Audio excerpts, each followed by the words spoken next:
Okay, anyone जो first 20 words के लिए वॉलंटियर करना चाहे।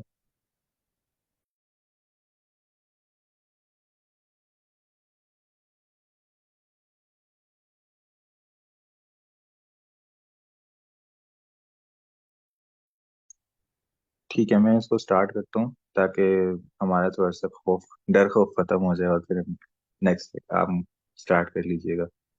अच्छा, अचीव होता है किसी भी चीज को हम हासिल करते हैं। एडमिनिस्ट्रेशन होता है किसी चीज की मैनेजमेंट या कंट्रोलिंग। अफेक्ट होता है किसी चीज का असर। एनालिसिस होता है किसी चीज को एनालाइज करना। अप्रोच होता है किसी चीज की तरफ पहुंचना। ठीक है, अप्रोप्रिएट होता है जो रेलिवेंट हो। एरिया स्पेस जो होता है एस्पेक्ट्स किसी चीज के जो रेलिवेंट उसके फीचर्स होते हैं। असिस्टेंस होता है हेल्प या फिर सपोर्ट। अज्यूम होता है किसी चीज को प्रिडिक्ट कर लेना या गेस कर लेना। अथॉरिटी होता है कि किसी चीज की मतलब आपके पास कोई अथॉरिटी से मुराद के पावर हो किसी चीज की। अवेलेबल होता है किसी चीज का उस जगह पर उस टाइम पर करंटली होना। बेनिफिट होता है फायदा। कैटेगरी होता है डिफरेंट सेक्शंस और different types types types. Community होता है कोई सोसाइटी या ग्रुप। कम्प्लेक्स होता है थोड़ा कॉम्प्लिकेटेड या डिफिकल्ट या मतलब अजीब कुछ मुझ सा।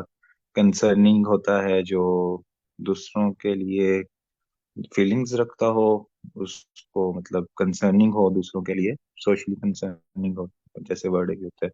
कंक्लूजन होता है किसी चीज का अखज महूज। कंडक्ट हो जो है वो किसी चीज को कंडक्ट करना या कंडक्ट बिहेवियर को भी कहते हैं। कॉन्सिक्वेंस होता है किसी चीज की रिpercussions या किसी चीज के साइड इफेक्ट्स या आफ्टर इफेक्ट्स। ठीक है, अब मैंने देखें कवर किया है लेकिन मुझे बीच में आते भी नहीं थे और मुझे सही से उस टाइम माइंड में नहीं आया था, इसलिए इट इज नॉट डिफिकल्ट। हम लास्ट लिस्ट देखते हैं कौन सी। अच्छा, लास्ट लिस्ट के हम सारे वर्ड्स कर लेते हैं मेरे ख्याल से।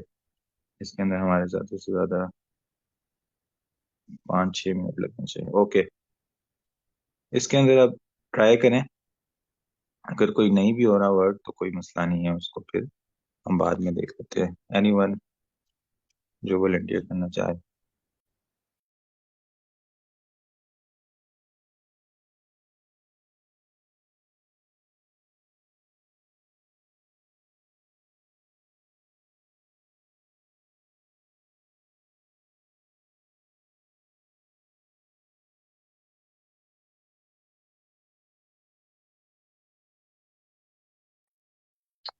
ओके, अबेंडन होता इसमें है से कि जी जी अ, प्लीज। जी अबंडन का बस मुझे क्लियर नहीं है कि क्या होता है। हम्म। बंडन और मतलब get rid of, I think ऐसे ही कुछ होता है। अबंडन मतलब एग्जैक्टली। क्या? अबेंडन होता है किसी चीज को छोड़ देना। इसको मतलब किसी लेफ्ट चीज को कर देना। लीव कर देना। जी, या get rid of something. Get rid of.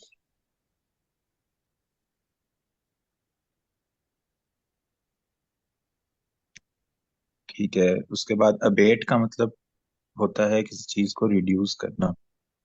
Abate the come effect of come something. करना। कम कर कम देना। करना। जी, हाँ, कम अब्रप्ट करना। होता है quickly I think. Ji, accumulation होता है। अकुमुलेशन जमा करना। और ओके, एक्विजिशन। एक्विजिशन भी आई थिंक इसी में ही आता है, जमा करने के बारे में, समथिंग कलेक्ट करना। Something to do with brain जैसे होता है ना, एक्यूजेशन। Okay, adjacent. ये तो हाँ, साथ अटैच बराबर होना मतलब। बराबर बराबर। हाँ जी, एग्रीगेट। ये भी मिलाना। कलेक्ट में ही आता है। एवरेज ओके, किसी चीज का निकालना। इकट्ठे ओके, करके रखना। Aggregate, I think. ओके। इस वर्ड को पता नहीं किस तरह प्रोनाउंस करेंगे। अल्बेट। बीट। कंपैक्ट इसका ऑल्दो मतलब। मेरे ख्याल से इसका मतलब होता है ऑल्दो। जिस किसी चीज की कंट्रोडिक्शन के लिए यूज होता है। ओके, इसको हम जैसे हम हाईलाइट कर सकते हैं कि इसका वर्ड मतलब हमें नहीं आता, फिर हम इसको सर्च कर लेंगे। एम्बिगुअस। मकसद कोई। एम्बिगुअस मतलब एम्बिगुअस क्लियर। एम्बिग्विटी होती है किसी चीज में। अनक्लियर। क्लियर, हाँ clear. Okay, ancestor forefather ancestor. बोले ancestors forefather okay. Assembly.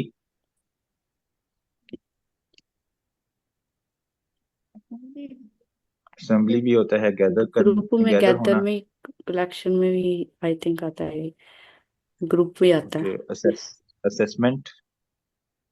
assess करना कोई असेसमेंट assess करना check ओके, करना मतलब माइंड में आ गया है. असाइन होता है किसी चीज को. task task task then analyse करना किसी को असाइन करना देन अटेन. हासिल करना get अवर्ट. अवर्ट होता है जो पेश करना अपना छो ओपिनियन. अवर्ट. कोल. कोल वही कोल कोयले को कहते कोयला हैं. है कोल तो कोलैप्स. कोयला ही है कोलैप्स. कोलैप हो जाना मतलब मिल जाना अ, या फिर कोलैप्स हो जाना लाइक टूट जुड़ना किसी जाना. चीज का हाँ डाउन मतलब डाउनफॉल. अगर मतलब हम हाँ किसी डाटा में कहेंगे कि कोई कंपनी कोलैप्स कर गई, इसका मतलब वो कंपनी जो है ना उसके डाउनफॉल आ गया. कोलीग्स जो हमारे फ्रेंड्स जो ऑफिस फ्रेंड वर्कर्स या फिर वर्कर को वर्कर्स होते हैं. Okay. Combat. Fight. Commit. Commit किसी से आप प्रॉमिस कर रहे हैं या किसी से आप कमिट कमिटमेंट कर कर रहे लेना हैं. कि हाँ जी ये कमिटमेंट सही है निकला करेक्ट ओके. इसको बस आप लोग बाकी वर्ड्स को अपने टाइम में कीजिएगा. ये जैसे हमने आइस ब्रेकिंग करनी थी सेशन में कि हमारे मतलब कुछ वर्ड्स होते हैं जो हमें आते हैं लेकिन भूल रहे होते हैं, तो उनको हम लोगों को रिवाइज कर लेना चाहिए लिसनिंग के अच्छा लिए भी, ताकि इसमें ये है कि मतलब वर्ड्स डेली यूज होते हैं यूज भी कर रहे होते हैं लेकिन एक्चुअली उसका मीनिंग नहीं आ रहा होता अ, कुछ वर्ड्स का लेकिन हम यूज कर रहे होते हैं लेकिन माइंड में भी अगर आ जाए ना दैट्स इनफ. मतलब हाँ हमें जी वहां पर किसी को जी माइंड्स में आ सुनाना जाते नहीं, हैं लेकिन उसका आइडिया आ जाए ना माइंड में, दैट्स इनफ. हमें कॉन्टेक्स्ट समझ आ जाए उस वर्ड की. Okay. Albeit though he was making progress albeit rather slowly, यानी यही कंट्राडिक्शन के लिए यूज होता है. ऑल दो का वर्ड जैसे होता है. ठीक है. Okay.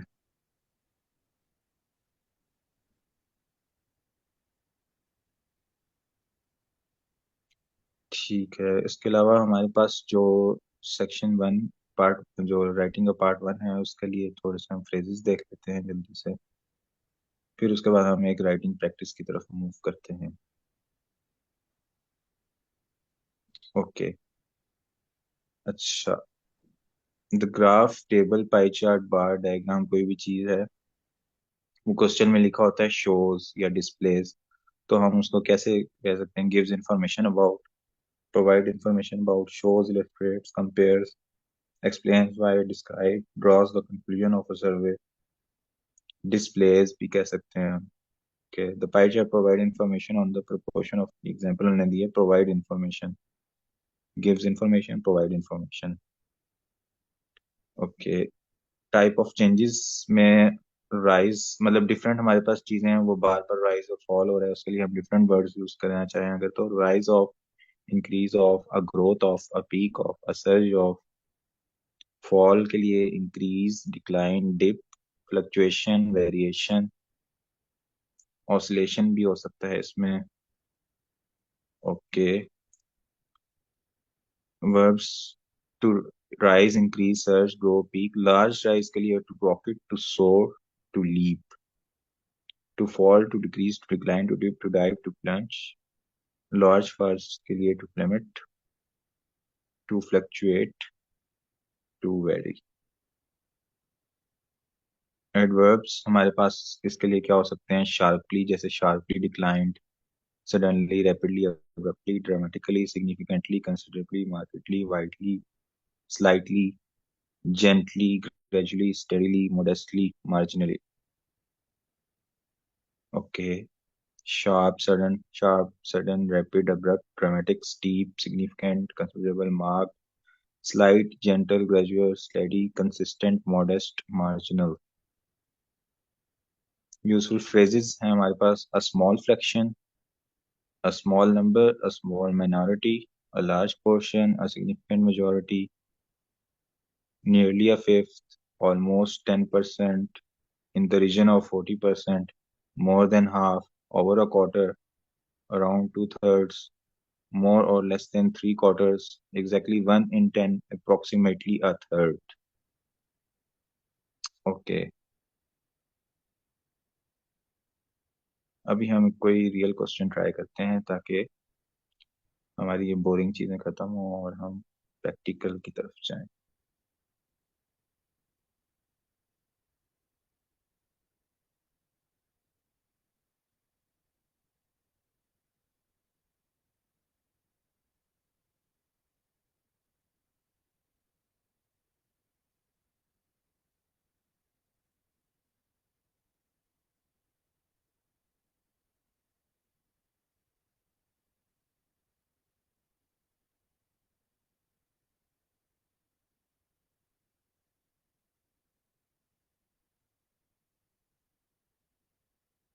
Just a second.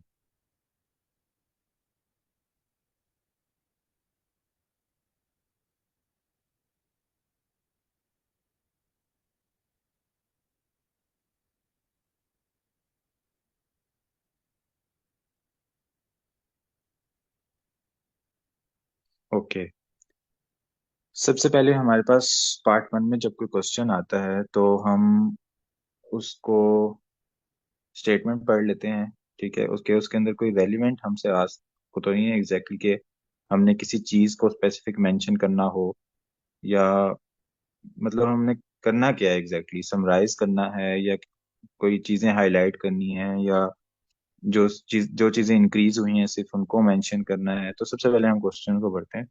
The chart blow give information. The charts blow. Okay, हमारे पास एक से ज्यादा चार्ट्स हैं. Give information on the location and types of dance classes young people in a town in Australia are currently attending. ठीक है, यानी young people जो classes attend कर रहे हैं ऑस्ट्रेलिया में, उनके टाइप्स उन्होंने बताए हुए हैं. ठीक है, कि प्राइवेट स्टूडियोज कितनी कर रहे हैं, कम्युनिटी हॉल्स कितनी कर रहे हैं, ये सारे डिफरेंट टाइप्स हैं. Summarize the information by selecting and reporting the main features and make comparison where relevant. ठीक है, समराइज करना है हमने इन्फॉर्मेशन को bye selecting and reporting the main features. Main features इसमें हाईलाइट करने हैं. ठीक है, और मेन फीचर्स कौन से फीचर्स होते हैं जो बहुत ज्यादा एरिया इस चीज का कवर कर रहे हो, या बहुत कम एरिया कवर कर रहे हो, या किसी के अंदर ड्रास्टिक चेंज आ रही हो, वो हमारे पास मेन फीचर्स होते हैं. And make comparisons where relevant. Comparisons भी हमने करने हैं. ठीक है, ओके. लोकेशन है हमारे पास, प्राइवेट स्टूडियोज में 48% हैं, और कम्युनिटी एंड हॉल्स में 18% हैं, स्कूल एंड हॉल्स में 24% हैं, कॉलेज बेस्ड स्टूडियोज में 10% हैं. Types of dance classes bye age group. Under 11 हमारे पास 3 डिफरेंट टाइप्स. ठीक है, इसमें बैले डांसेस में हमारे पास अंडर 11 ज्यादा हैं, और जो उनसे थोड़े एजिड हैं वो कम है. टैप में थोड़ा थोड़ा ही डिफरेंस है दोनों में. और मॉडर्न डांसेस में हमारे पास 11 to 16 ईयर्स के ज्यादा स्टूडेंट्स हैं. ठीक है, अब हमने इसके देख लिया, एनालिसिस कर लिया इसका, हमने मतलब अंडरस्टैंड कर लिया इस ग्राफ को, रीड कर लिया कि इसके अंदर क्या चीज है, क्या इन्फॉर्मेशन है. एक तो हमें लोकेशन दी गई है, दूसरा हमें टाइप्स ऑफ डांस क्लासेस दी गई हैं बाय एज ग्रुप. ठीक है, तो हमने इस इंफॉर्मेशन को समराइज करना है. सबसे पहले हमारे पास समराइज करने के लिए एक ट्राइंगल होता है जिसमें सबसे ऊपर हमारे पास इंट्रोडक्शन होता है. ठीक है, एक ट्राइंगल होगा, उसके अंदर हम हमारे 4 ब्लॉक्स होंगे. ठीक है, 4 पैराग्राफ्स होंगे. सबसे पहले हमारे पास टॉप पर होगा इंट्रोडक्शन, फिर होगा ओवरव्यू, फिर होगा डिटेल सेक्शन, फीचर 1 या फीचर 2. ठीक है, तो इसी तरह ये साइज के लिहाज से कि इंट्रो हमारा सबसे छोटा होगा, ओवरव्यू से थोड़ा सा बड़ा होगा, फिर उसके बाद जो हमारे फीचर पैराग्राफ्स होंगे वो उनसे थोड़े बड़े होंगे. इसके अंदर हम कंक्लूजन ऐड नहीं करते. ठीक है, क्योंकि हम ओवरव्यू दे चुके हैं, ओवरव्यू ही हमारी कंक्लूजन होती है. एंड पर हम इस तरह नहीं करते कि हमने सारा लिख लिया और एक कंक्लूजन भी दे दी, क्योंकि that is not not asked in the question, और वैसे भी हम ओवरव्यू दे चुके हैं, दैट इज द कंक्लूजन. और इसके अंदर हम अपना कोई पर्सनल ओपिनियन भी एंटर नहीं कर सकते हैं। ठीक है, अब हम लोग मिलके इसको सॉल्व करते हैं और देखते हैं कि कैसे हम इसको एफिशिएंटली सॉल्व कर सकते हैं। ओके, सबसे पहले हमारे पास जो क्वेश्चन दिया गया है ना, हमने इंट्रोडक्शन में उसी क्वेश्चन को रीफ्रेस करके लिख देना होता है। ठीक है, इसमें सबसे पहले द चार्ट्स को हम द चार्ट्स ही लिख देते हैं। ठीक है, the charts, sorry the charts, या फिर अगर हमें इन चार्ट्स के नेम आते हैं, ठीक है, जैसे हमारे पास ये है बार ग्राफ और ये है पाई चार्ट, तो हम ऐसे भी लिख सकते हैं the pie chart and the bar graph, लेकिन हम दी चार्ट्स भी सिर्फ लिख सकते हैं। बिलो का वर्ड हम सिंपल कैंसिल कर देंगे, हर क्वेश्चन के अंदर इसको डिलीट करेंगे। अच्छा, गिन give information on, give information on एक फ्रेज है, इसको आप लोग मुझे बताएं, कोई आइडिया दें कि मैं कैसे लिख सकता हूँ इसको चेंज करके, गिव इंफॉर्मेशन ऑन को। provides the detail of okay, good, हम यही लिख provides लेते हैं, provide the details of, okay, the location and the types of dance classes young people in a town in Australia are currently attending. इसको अगर हम word by word भी चल चल सकते हैं, इसको ओवरऑल एक ही टाइम पर पैराफ्रेज भी कर सकते हैं। ठीक है, तो the location and types of dance classes, इसको हम क्या क्या फ्रेज करना चाहिए या ऐसे ही लिखना चाहिए? I think करना चाहिए। ओके, ठीक है, और इसको हम क्या कर सकते हैं, कैसे रिफ्रेज कर सकते हैं? लोकेशन का अगर तो आई थिंक करना है तो फिर लोकेशन ही होगा। कैटेगरीज कैटेगरीज में को बता सकते हैं, wider detail of Okay. Different categories of dance classes. लेकिन हम्म, ठीक देखिए, है, अगर हम इसको कैटेगरी ऐसे ही लिख दें तो गलत होगा। गलत नहीं होगा, ठीक है, लेकिन मतलब अगर इसका कैटेगरी के बजाय लोकेशन लिखें तो वो ठीक होगा, कैटेगरी इसका ठीक नहीं होगा, क्योंकि category is not telling us के ये लोकेशन की बात हो रही। लेकिन अगर इसको हम फ्रेज कर देते हैं तो फिर मतलब नहीं, दैट्स एक्चुअली कैटेगरीज तो अनदर। टाइप के लिहाज से कह रही हूँ। Variant variant type of classes we can say. Details of variant type of classes and their locations and their location. ऐसे कर सकते हैं बिल्कुल, detail of various,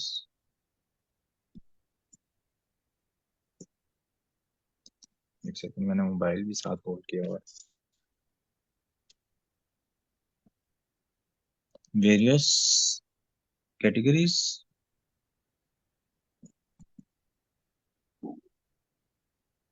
of classes and their location.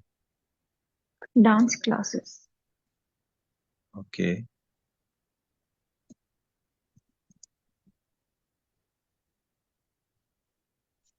young people in a town in Australia are currently attending।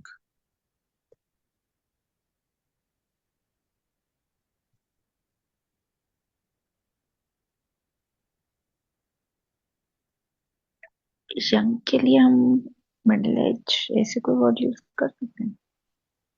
नहीं, middle age is different than young people। हाँ, different ज्यादा हो जाएगा। अडल्ट्स।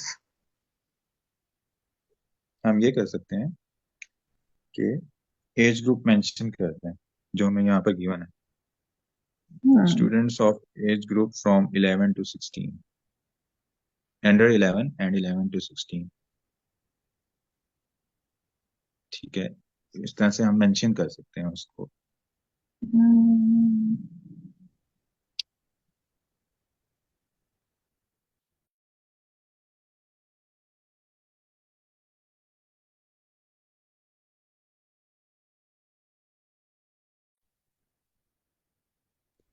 ठीक है, अच्छा, हम जरूरी नहीं है कि categories of dance classes and their location पहले लिखें और ये वाली चीज बाद में लिखें, young people in a town in Australia and currently attending. अगर आप इसको स्विच कर देंगे तो आपको ज्यादा इजी होगा इसको रिफ्रेज करने में। तो अब आप लोग ट्राई करें इसको।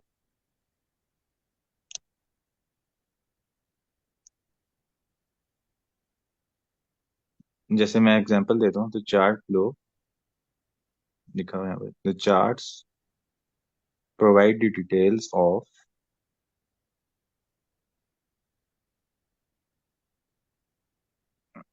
dance class, various different type of dance classes conducted in Australia, categorized in different as per age groups। ये इस तरह से कुछ हम कर सकते हैं।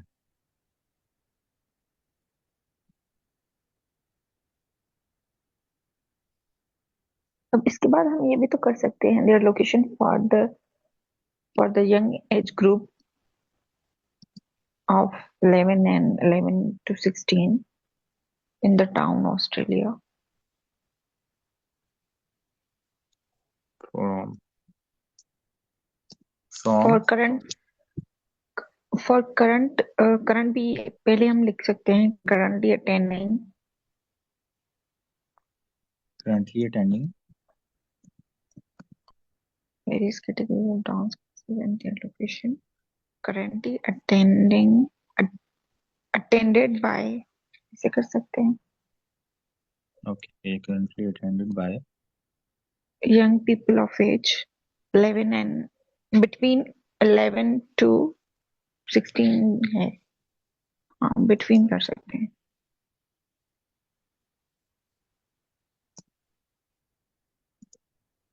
okay,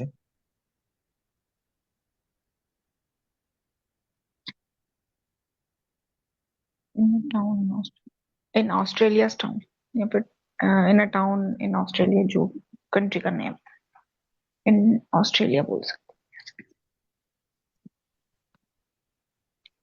ठीक है, नाइस ट्राई। ओके, इसको फर्दर इम्प्रूव करते हैं हम, ताकि हमारी फर्दर थोड़ा सा वैरायटी ऑफ वर्ड्स ऐड करते हैं इसमें। ठीक है, यहाँ तक तो बिल्कुल ठीक जा रहे हैं। The charts provide the details of, यहाँ से अगर हम मजीद वर्ड्स को चेंज करें, पहले हाईलाइट कर लें, तो करंटली अटेंडिंग का एक वर्ड है, ठीक है, टाइप्स का एक वर्ड है, लोकेशन का एक वर्ड है। और लोकेशन के लिए कोई मेरे ख्याल से सिनोनिम होता है, डेस्टिनेशन तो लोकेशन होगा, लोकेशन सिनोनिम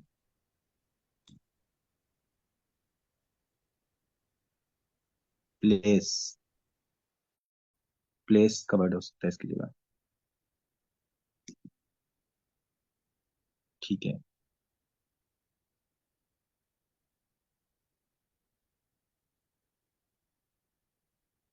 सेट में समझ चाहिए the chart describe the information about dance classes for adults in a town in Australia are continued।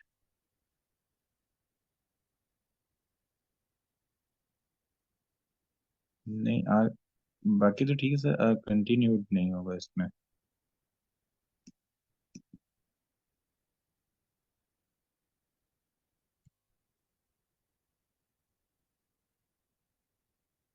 ठीक है, इसके अंदर मतलब ट्राई अच्छी है आप लोगों की। फर्दर इसके अंदर हम जब प्रैक्टिस करेंगे तो हम जैसे लोकेशन से हमने देखा कि प्लेस में हम चेंज कर सकते हैं, टाइप्स को कैटेगरीज में चेंज कर सकते हैं, और क्लासेस को हम सेशंस में चेंज कर सकते हैं। यंग पीपल के बजाय हम लिख सकते हैं for the people under as of 11 till 16। अच्छा, और यहाँ पर लोकेशन जो है वो क्या रिप्रेजेंट कर रहा है? मतलब टाइप्स तो है डांस क्लासेस की, लोकेशन मतलब? लोकेशन यानी ये जो हमारे पास कम्युनिटी एंड कम्युनिटी हॉल्स, ये एक लोकेशन है। प्राइवेट स्टूडियो, ये एक लोकेशन है। स्कूल हॉल्स यानी कहाँ किस जगह पर वो हो रहे हैं। कॉलेज बेस्ड स्टूडियोज, स्टूडियोज कहाँ पर हैं वो। लोकेशन की जगह हम प्लेस भी लिख सकते हैं, या फिर हॉल्स एंड स्टूडियोज भी लिख सकते हैं। जैसे यहाँ पे हॉल्स, हॉल्स, यहाँ पे स्टूडियोज, स्टूडियोज, तो हम ये भी यूज कर सकते हैं इसके अंदर। Halls and various halls and studios, ये वर्ड भी हम यूज डिफरेंट कर सकते हैं। डेस्टिनेशंस बोल सकते हैं। डिफरेंट डेस्टिनेशंस भी लिख सकते हैं, एग्जैक्टली। पहले मैं डेस्टिनेशन सोच रहा था, लेकिन वो मुझे फिट नहीं लग रहा था, लेकिन यहाँ पे जब मैंने डेटा देखा उस लिहाज से डिफरेंट डेस्टिनेशंस फिट बैठ रहा है। ठीक है, अब हम ओवरव्यू पे मूव करते हैं, हमारा टाइम कम है।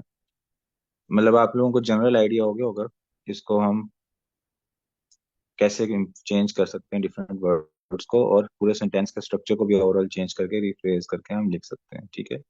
अच्छा, अब हम ओवरव्यू पे जब मूव करते हैं तो हमारे पास जो मेन, उन्होंने हमें बताया कि मेन फीचर्स आपने हाईलाइट करने हैं, रिपोर्ट करने हैं। ठीक है।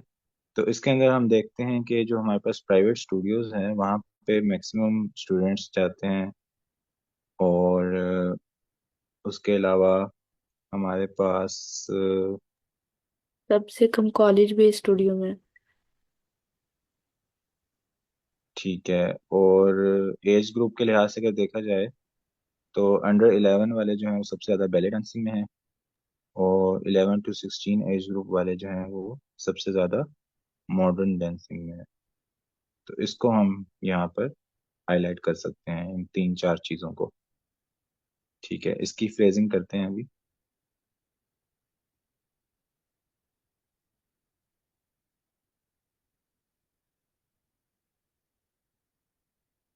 क्लोज टू हाफ लिख सकते हैं हम 48% को। ठीक है, क्लोज टू हाफ। ओवरऑल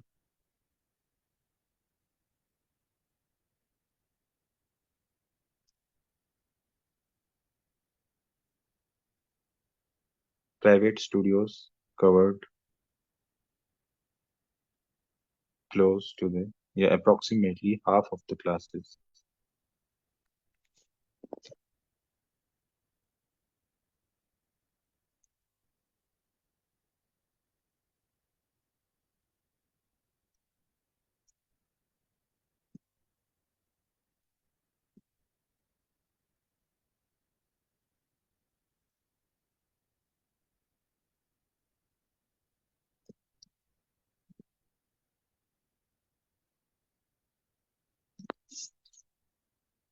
ठीक है, और एज वाला हम मेंशन करते हैं। अंडर 11 के जो मैक्सिमम थे वो बैले डांसिंग में थे, तो ballet dancing was as per age group attending. Okay.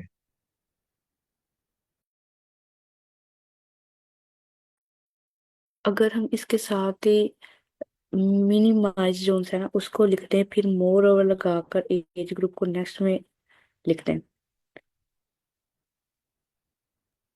ठीक है, गुड। वाइल लगाकर, ठीक है, while while the college based studio covers the least, cover की बजाय इसको रिप्लेस कर लेंगे, covers the least number of students, least number of students.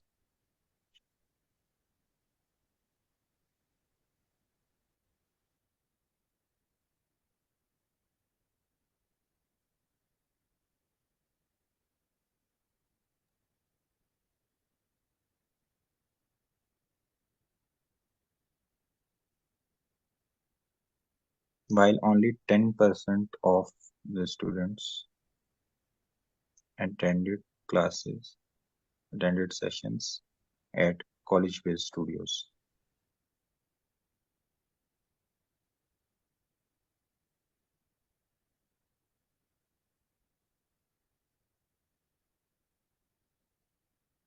लेकिन लेकिन कल जो सर ने बताया था उसमें तो उन्होंने ये बताया था ना कि आप जो है ना वो वर्ड्स या नंबर यहाँ पर यूज ना करें ओवरऑल में, वो ज्यादा बेटर है। लेकिन जब आप फीचर को रिप्रेजेंट करें तब आप नंबर वहां पर लिख रहे हैं, जैसे हम यहाँ पर 10% के बजाय हम्म, मिनिमाइज या लेसन इस तरह का मतलब वर्ड्स कुछ यूज करें।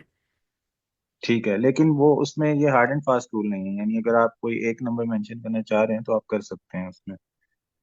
ओके। और हाँ, अच्छा, ये इसलिए होता है कि हम ना नंबर्स को सेव कर लें नेक्स्ट पैराग्राफ्स के लिए।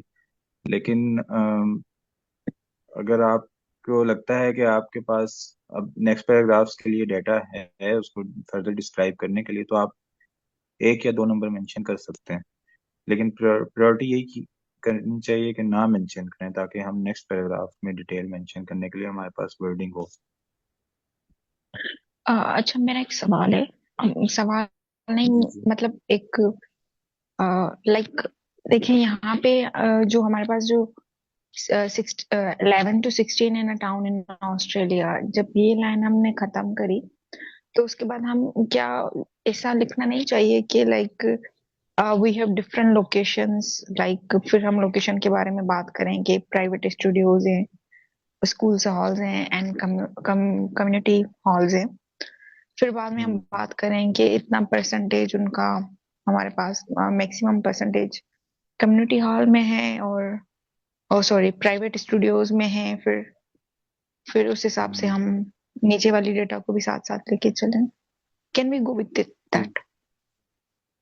ठीक है, you can go with that. लेकिन उसमें क्या होता है, रेपिटेशन आ सकती है। जैसे आप पहले बताएंगी कि ये हमारे पास लोकेशंस हैं, उसके बाद फिर जो आपके फीचर्स पैराग्राफ्स होंगे या डिटेल वाले पैराग्राफ्स होंगे उसमें दोबारा आप यही मेंशन कर रहे होंगे कि 18% कम्युनिटी हॉल्स में है, 24% स्कूल हॉल्स में है। तो वो मतलब एक मतलब रेपिटेशन आ जाएगी। तो इसलिए जो ओवरऑल एक स्ट्रक्चर डिजाइन किया गया है हेल्थ राइटिंग के पार्ट 1 का, वो बैंड 9 को देख के किया गया कि ज्यादातर 9 बैंड किन स्टूडेंट्स का आता है। तो उसको देख के फिर एक जनरल स्ट्रक्चर बना दिया गया है कि आप पहले जो स्टेटमेंट है उसको बस पैराफ्रेज कर दें, उसके बाद ओवरऑल एक लिखते हैं, उसके अंदर मैक्सिमम चीज जो है वो लिखते हैं, उसके बाद फिर आप सारी चीजों की डिटेल्स लिखते हुए सब चीजों को मेंशन भी कर दें साथ साथ।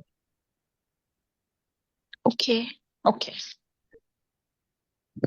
ठीक है। अच्छा, इसमें हमारे मतलब साथ साथ मिस्टेक्स भी हैं जो मैंने अभी करेक्ट नहीं की, कि मतलब वो मैं जस्ट आप लोगों की प्रैक्टिस के लिए और थोड़ा सा मतलब आप लोगों के आइस ब्रेकिंग के लिए कर लिख रहा हूँ। वरना इसमें मिस्टेक्स हैं। जो फर्स्ट लाइन है उसमें काफी मिस्टेक्स हैं, तो इसको आप मतलब ये नहीं समझिएगा कि ये बिल्कुल हम ठीक लिख रहे हैं। This is just for practice, कि आप लोगों ने थोड़ा सा एक माइंड ओपन हो और आप लोग स्टार्ट करें राइटिंग को। तो वरना इसके अंदर मिस्टेक्स हैं। जो हमारे पास डाटा है उसके अंदर हमारे पास अगर आप देखें अंडर 11 भी है, और टू कैटेगरीज हैं, एक अंडर 11 है और एक 11 to 16 है। जबकि हमने अपनी लाइन में सिर्फ 11 to 16 मेंशन किया है। ठीक है। और उसके अलावा हमने इसके अंदर रिफ्रेजिंग नहीं की, सिर्फ वर्ड्स को हमने उनकी जो पोजीशंस हैं उनको आगे पीछे किया है। ठीक है। जैसे टाउन भी हमने ऐसे ही लिख दिया, ऑस्ट्रेलिया भी ऐसे ही लिख दिया, डांस क्लासेस भी, लोकेशन भी, करंटली अटेंडेड भी। ठीक है। तो पीपल भी हमने ऐसे ही लिख दिया है। तो इसलिए ये इसको आप ये नहीं समझिएगा कि ये बिल्कुल ठीक हम लिख रहे हैं। This is just beginning. और मैं जानकर उसके ऊपर ज्यादा टाइम नहीं लगा रहा ताकि हम ज्यादा कवर करें। और जस्ट मैं चाह रहा हूँ कि आप लोगों का मतलब एक झाका खुले, आप लोग लिखना शुरू करें। और उसके बाद फिर हम नेक्स्ट जो हमारे सेशंस होंगे उनके अंदर फिर परफेक्शन की तरफ जाएंगे कि कैसे हम इसको जो सही राइटिंग है वो क्या है और उसको हम कैसे कर सकते हैं। अभी जो है ये जो हम लिख रहे हैं ये सही राइटिंग नहीं है, ये बस राइटिंग है। अच्छा, जैसे ऑस्ट्रेलिया है या फिर कोई भी कंट्री का नाम आ गया, उसको तो हम चेंज नहीं कर सकते ना, वो तो वैसे ही रहेगा। जी, वो वैसे ही रहेगा। Country names, people names, location के जो उन्होंने नेम्स और दिए गए हैं, चार्ट के कम्युनिटी नेम भी, हॉल, जी ये इनको हम ये चेंज नहीं नेम कर चेंज सकते। नहीं होंगे। ईयर्स जो हमें गिवन है, डेट्स गिवन है, या फिर यहाँ पर जो हमारे पास लोकेशंस बताई गई हैं पाई चार्ट में, वो भी हम चेंज नहीं कर सकते। जैसे स्कूल हॉल्स लिखा हुआ है उसको मैं स्कूल हॉल्स ही लिखूंगा, उसको मैं चेंज करके स्कूल डॉर्म्स नहीं लिख सकता। कम्युनिटी हॉल्स को मैं ये नहीं लिख सकता कि halls for a group of people। तो ये जो हम गिवन होते हैं वर्ड्स, ये ऐसे ही लिखने होते हैं। लेकिन टाउन का वर्ड मैं चेंज कर सकता हूँ, यंग पीपल का वर्ड चेंज कर सकता हूँ, टाइप्स का वर्ड चेंज कर सकता हूँ, क्लासेस का वर्ड चेंज कर सकता हूँ। ये वर्ड्स मैं चेंज कर सकता हूँ जो जनरल नाउन्स हैं।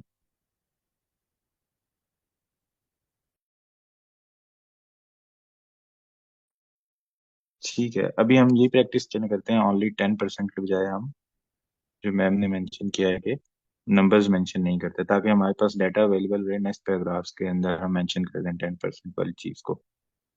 तो overall private studios covered approximately half of the classes, while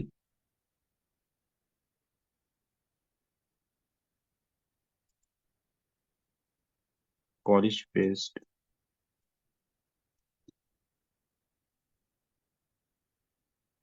college-based studios had minimum attendance।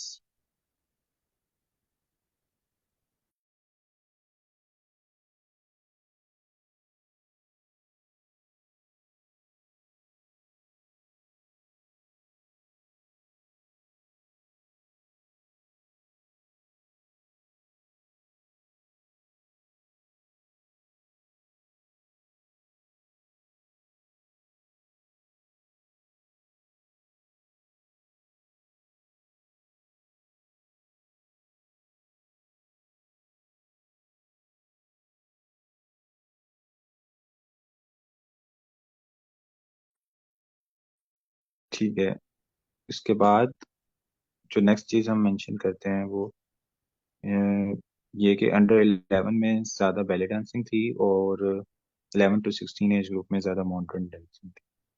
तो हम ये कह सकते हैं इसमें, एक हम प्रेफर का वर्ड यूज़ कर सकते हैं कि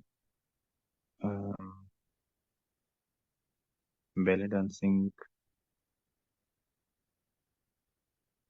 type of dance classes by age group। Okay, most of the students under age 11 preferred belly dancing. However, modern classes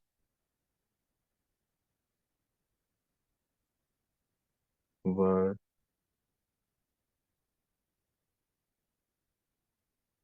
the priority of people from age group 11 to 16। इस तरह से हम इसको लिख सकते हैं।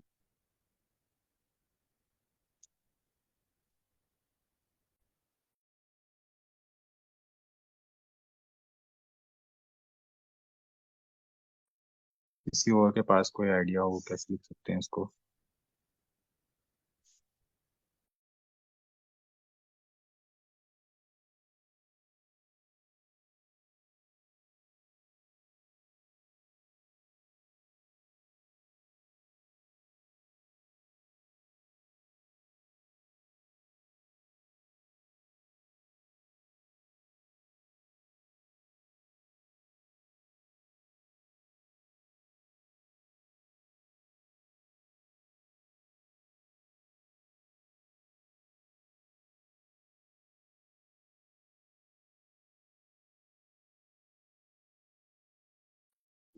ओके, इस तरह से हमने शेयर किया है, इसको देखते हैं इसी। Most of the under 11 students prefer ballet dance classes. Meanwhile, the students of age 11 to 16 most likely to join modern classes। Okay, good try। इसको हम लिखते हैं।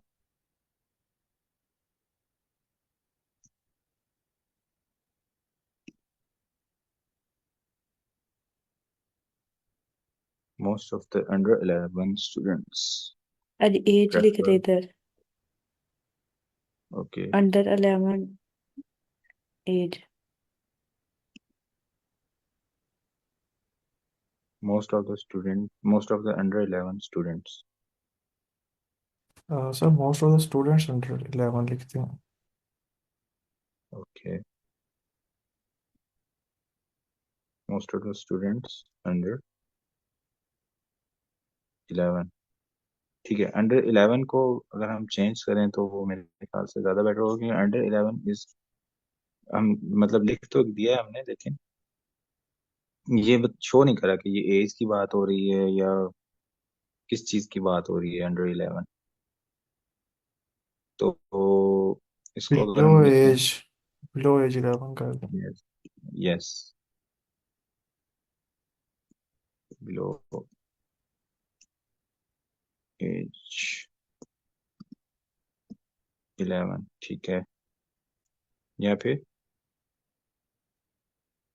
इसको ठीक है, prefer ballet classes. Meanwhile, the students of age 11 to 16 most likely to join modern classes. ठीक है, इसमें थोड़ा सा यहाँ पर ग्रामेटिकल एरर है।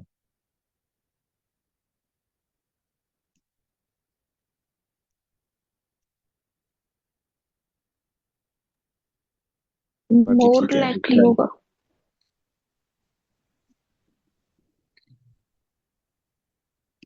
मोर लाइकली होगा, ठीक है, ओके। बाकी गुड ट्राई। अच्छा, यहाँ पे एज लिखा हुआ है, बेलो बेलो एज 11। प्रेफर की जगह हम अटेंडेड नहीं लिख सकते? क्योंकि ये मतलब ऊपर जो ग्राफ के बारे में जो हम बात कर रहे हैं, वो स्टूडेंट जो करंटली अटेंड कर रहे हैं वो बात कर रहे हैं। जी जी जी जी, बिल्कुल ऐसे ही है। लेकिन हमने ना कोशिश करनी है कि हम अटेंड का वर्ड रिपीट ना, जैसे हमने यहाँ पे करंटली अटेंडेड बाय पीपल यहाँ पे यूज किया है, तो यहाँ पर इसलिए हम इस प्रेफर के ऊपर आए हैं कि हम एडमिटेड बार बार ऐसे कर, प्रेफर एडमिटेड भी करना कर का। सकते हैं। लेकिन प्रेप सही कह रही है मैम, जैसे प्रेफर का मतलब यहाँ पे शो करा कि चीज को प्रेफर करना इस बारे में ज्यादा आ जाता है, और हम हम्म, अटेंड की वो कोई रिप्लेस यूज कर लेते हैं, कोई उसका सिनोनिम्स है। नहीं, प्रेफर इस कॉन्टेक्स्ट में बिल्कुल ठीक है, मतलब प्रेफर इज नॉट रॉन्ग है। मतलब अगर वो बैले डांसिंग में ज्यादा स्टूडेंट्स जा रहे हैं, दैट ये इसका ये मतलब है कि वो प्रेफर कर रहे हैं बैले डांसिंग को। ओके। ठीक मतलब है। ओके। आप लोग ये कहना चाह रहे हैं कि प्रेफर मतलब यहाँ पर कॉन्टेक्स्ट में सही नहीं बैठ रहा। हाँ, वर्ड इसकी जगह आप और चेंज कर सकते हैं, अच्छा, लेकिन नहीं, प्रेफर भी ठीक है। एक चीज होती है ना, like I can be wrong, यहाँ पे मतलब लाइक हम्म, जो अंडर एज 11 है उनके लिए बैलेट डांसिंग ही ओपन हो, उसमें एडमिशन हो दूसरों में, पर ग्राफ में दूसरों में भी है, उनको दी गई है अपॉर्चुनिटी। ठीक है। जी बिल्कुल बिल्कुल, आप ठीक कह रही हैं। लेकिन ये जो हम मतलब डाटा इंटरप्रिटेशन होती है, उसमें प्रेफर का वर्ड यूज करते हैं, जिस डाटा में वैल्यू ज्यादा हो, परसेंटेज ज्यादा हो। ठीक है, तो उसको हम जैसे यहाँ पे लिखे ना, प्राइवेट हाँ स्टूडियोज में तो 48% है, तो इसमें हम हम्म। लिख सकते हैं कि most of the student preferred private studios. तो ये हम यूज करते हैं डाटा इंटरप्रिटेशन तो में इसको प्रेफर इसी का तरह वर्ड। हम समझ लेते हैं ना, for example most of the okay. Students prefer to join the ballet classes, मतलब वो प्रेफर का वर्ड इसलिए बेहतर रहेगा, इधर अटेंडेंट हम बार बार लिख नहीं सकते, वो ऑब्वियसली लेकिन मैम हमारी ये कह रही राइटिंग है को ना बुरा कि कर देगा। प्रेफर, मैम वो कह रही हैं, उनका वो पॉइंट ये है कि उन्होंने प्रेफर ना किया हो, उनकी मजबूरी बन गई हो बैले डांसिंग को ज्वाइन करना, नो मतलब उनके पास बेसिकली ऑप्शन ही। देयर इज, जो हमें दिखाया गया उसके मुताबिक उनके पास ऑप्शन है ना, मजबूरी नहीं है, जी क्योंकि अगर उनकी मजबूरी हो तो फिर सारे अंडर 11 जो से ऊपर जाए ना, हमारे पास टैब में भी है, हम्म, मॉडर्न में भी है, ये उनकी चॉइस है एक, हर बंदे का देखने का अंदाज रहता है, तो मेरे हिसाब से ये बात है, आप हम्म। लोग हर बंदे की सोच ले तो होती है ना बेसिकली। ठीक है, मतलब प्रेफर का वर्ड ठीक है, यहाँ पर कॉन्टेक्स्ट में ऐसे ही होता है, डाटा इंटरप्रिटेशन में हम लिखते हैं। लेकिन अगर मतलब आप लोग सेटिस्फाई नहीं है तो हम इसको चेंज भी कर सकते हैं, ठीक है, लेकिन प्रेफर हम यूज करते हैं डाटा इंटरप्रिटेशन में, जिस चीज में हमारे पास डाटा में वैल्यूज ज्यादा हो, तो हम यही कहते हैं कि उसको ज्यादा प्रेफर किया गया है। ओके, तो लेकिन हम इसके साथ टेक कोई और पार्ट इन वर्ड भी कर यूज लें, करते टेक पार्ट इन कर लें कि हैं। बहुत अटेंड ठीक है, करना, टेक टेक पार्ट पार्ट, इन प्रेफर। ठीक है, टेक पार्ट होगा यहाँ पे, ठीक है, ओके। बैले क्लासेस, ठीक है। Meanwhile, the students of age 11 to most likely to join modern class most likely जो वर्ड होता है ना हमारे पास वो हम फ्यूचर के लिए यूज करते हैं। ठीक है, बाकी ये गुड ट्राई है। लेकिन मोस्ट लाइकली टू ज्वाइन का मतलब ये होता है कि मतलब मैं प्रिडिक्ट कर रहा हूँ कि मॉडर्न क्लासेस में ज़्यादा स्टूडेंट्स होंगे, लेकिन ये चीज़ ऑलरेडी अकर हो चुकी है तो उसके लिए मोस्ट लाइकली हम यूज़ नहीं करेंगे। ठीक है, हम नेक्स्ट मूव करते हैं डिटेल्स पैराग्राफ के ऊपर। अभी तक के लिए गुड ट्राई। 4 मिनट रह गए हैं हमारे पास।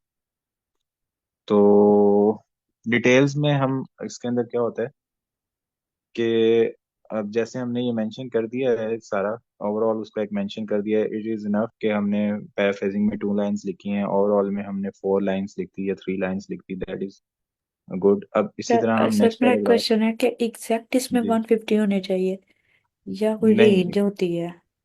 इधर इधर 150 एग्जैक्ट नहीं होने चाहिए, 150 मिनिमम होने चाहिए।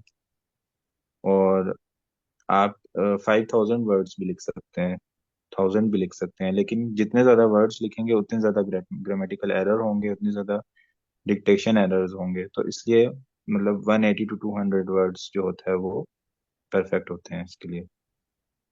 जी ठीक है।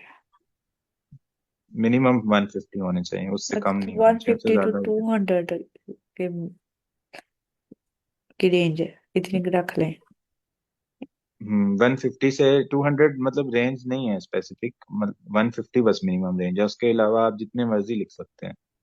आप ये सारी चीजों को भी एक्सप्लेन कर सकते हैं इसमें। मतलब आप इसको अलग से लिखें, इसको अलग से लिखें, जब हर चीज को आप अलग अलग लिखेंगे तो वो क्रॉस कर जाएगा 200 300 को भी क्रॉस कर सकता है। मतलब अभी अगर हम देखें यहाँ पर,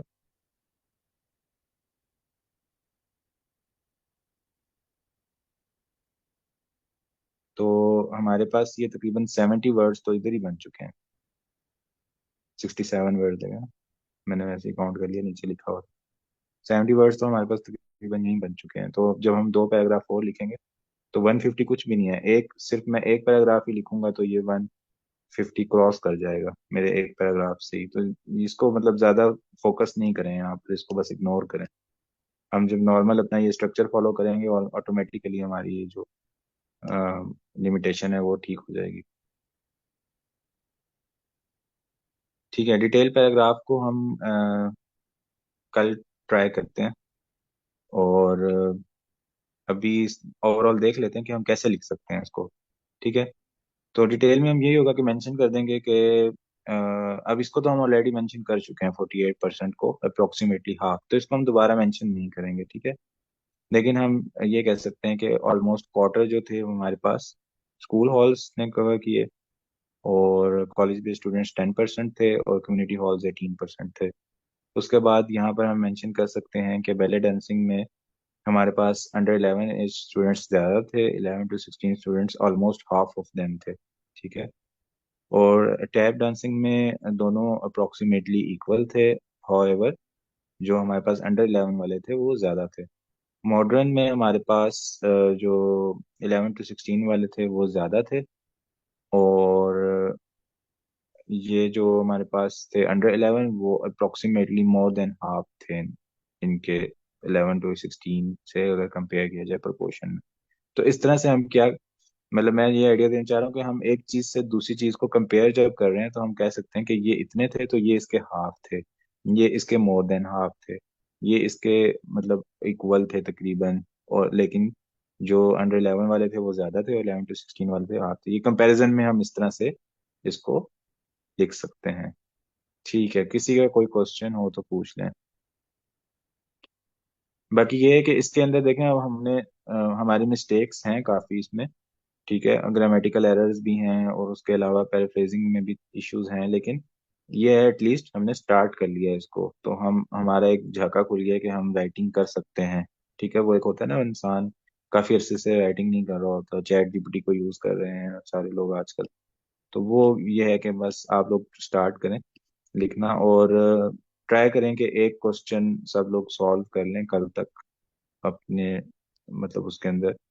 तो अगर आप रिव्यू करवाना चाहते हैं कल के सेशन में तो वो भी मोस्ट वेलकम, आप रिव्यू करवा लें, उसमें मैं बता दूंगा कि आप इसको फर्दर कैसे इंप्रूव कर सकते हैं, इसमें ग्रामेटिकल एरर्स क्या क्या हैं, और क्या क्या आप इसके अंदर फर्दर रिफ्रेजिंग कर सकते हैं। किसी का कोई क्वेश्चन हो तो काइंडली पूछ लें।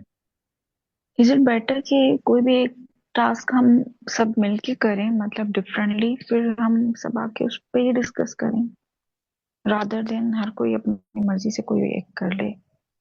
इससे ये होगा कि हर किसी को अपने मिस्टेक्स भी पता चलेंगी और लाइक इम्प्रूवमेंट हम्म, के चांसेस भी ज्यादा हैं। ठीक जैसे है। अब सजेशन। बैठ अभी एक अप्रोच तो ये है ना जो हमने आज फॉलो की है, लेकिन हम इसको फॉलो नहीं कर सकते हैं, ठीक है, आज क्योंकि हमारा सेकंड सेशन है। तो थर्ड सेशन तक हम इसको कंप्लीट कर देंगे पार्ट वन को।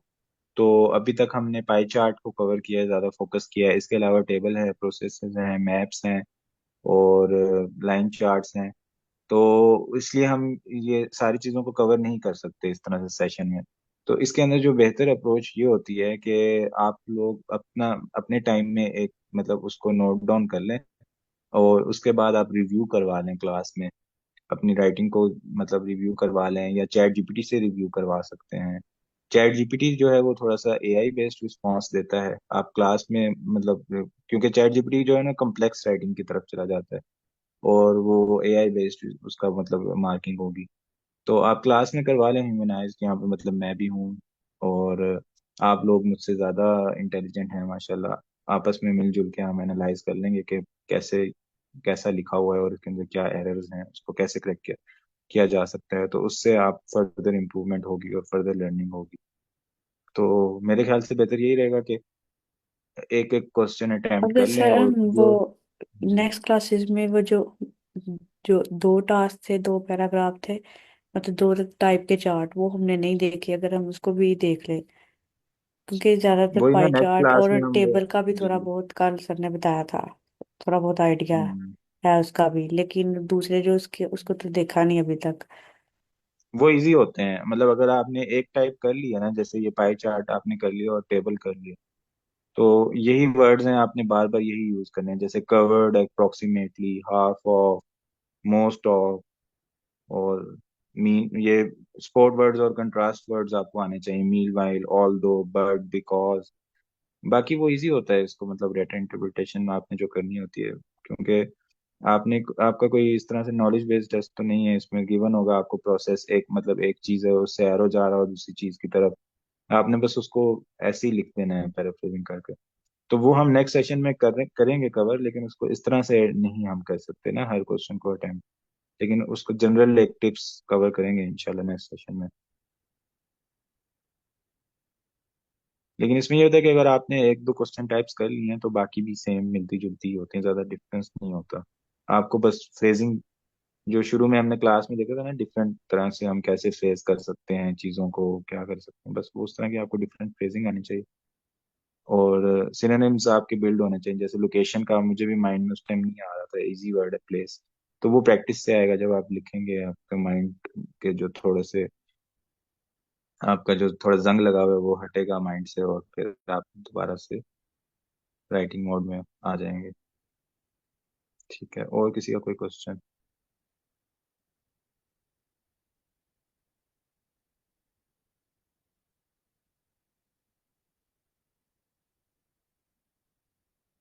ठीक है, thank you so much everyone for joining. Take care, अल्लाह हाफिज। कल आप में से जो रिव्यू करवाना चाहे वॉलंटियर बेस्ड है, आप वो रिव्यू करवा सकते हैं सेशन में। तो उससे काफ़ी लर्निंग होगी सबकी। अल्लाह हाफिज। ओके, अल्लाह हाफिज सर।